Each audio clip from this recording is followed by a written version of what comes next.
Eu acredito em vampiros de verdade e em crentes vampiros.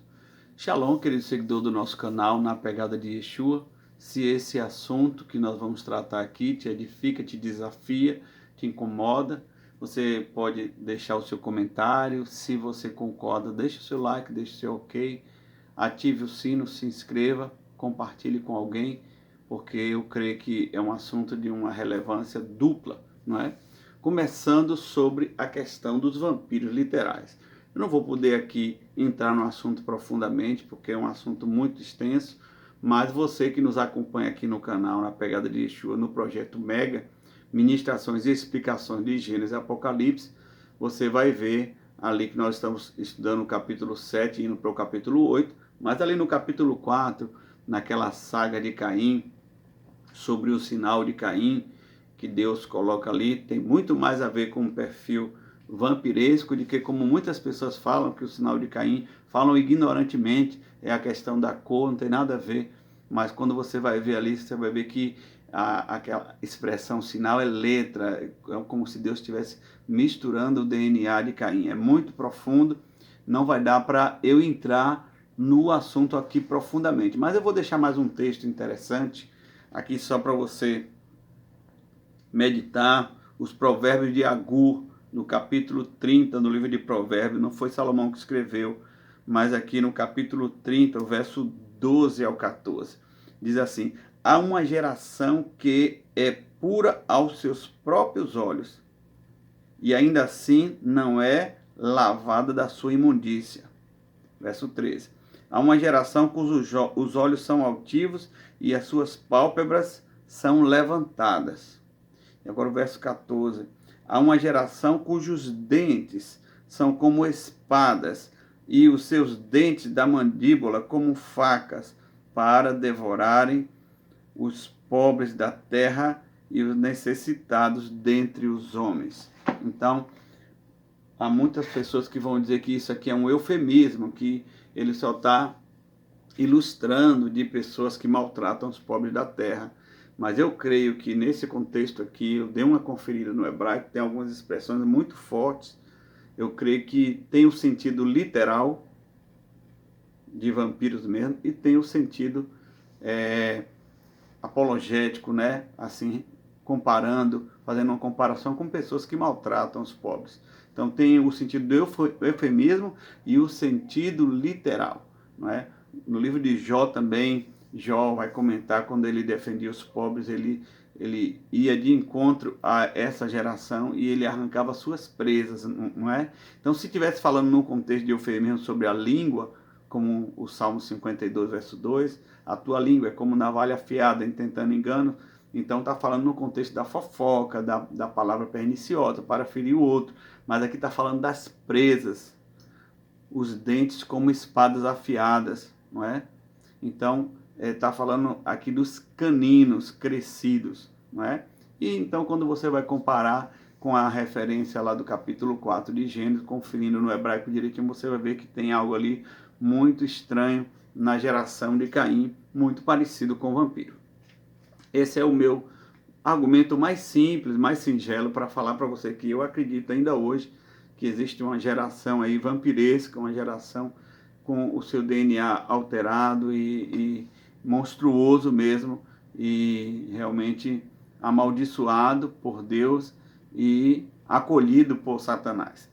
Agora, falando do eufemismo no sentido de crentes vampiros, esses você sabe que não existe ponto em comum entre nós aqui, você não tenha dúvida, existem mesmo crentes vampiros.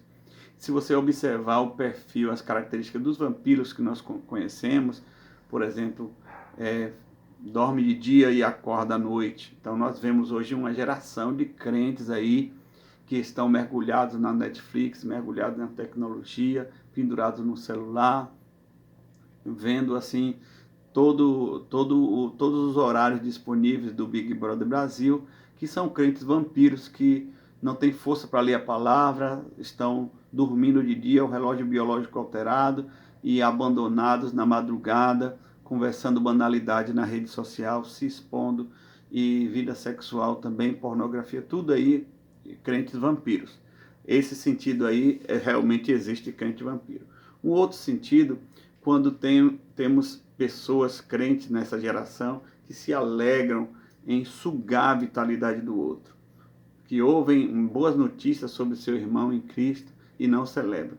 Mas quando realmente tem uma situação de um escorregão, de uma falha, de um pecado, aí é a hora da carnificina. É hora deles caírem para dentro com suas garras, com seus dentes, seus caninos, e vão estraçalhar, vão levar adiante o pecado, o escândalo, vão sugar a energia vital desse crente infeliz que caiu aí nessas presas. Então nós vemos que existe crente vampiro, crentes que celebram exatamente a miséria do outro, sugam a energia do outro, não é? E celebram o escândalo e não celebram as vitórias. Um outro contexto que nós vemos também, crente vampiro, crentes que não querem mais ler a palavra, mas estão satisfeitos com a experiência dos outros, sugando aí um ensino de um coach da vida, desses coaches que só querem ganhar dinheiro e falam uma coisa maluca contra a igreja e esses crentes abraçam. Crentes que estão abarrotados de vídeo de chavões, mexendo com a alma, massageando a alma e sugando a experiência daqui ou dali, de um vídeo aí que viralizou, mas não querem saber de ler a palavra, não querem saber de alimento sólido, não querem saber de conhecer a sã doutrina.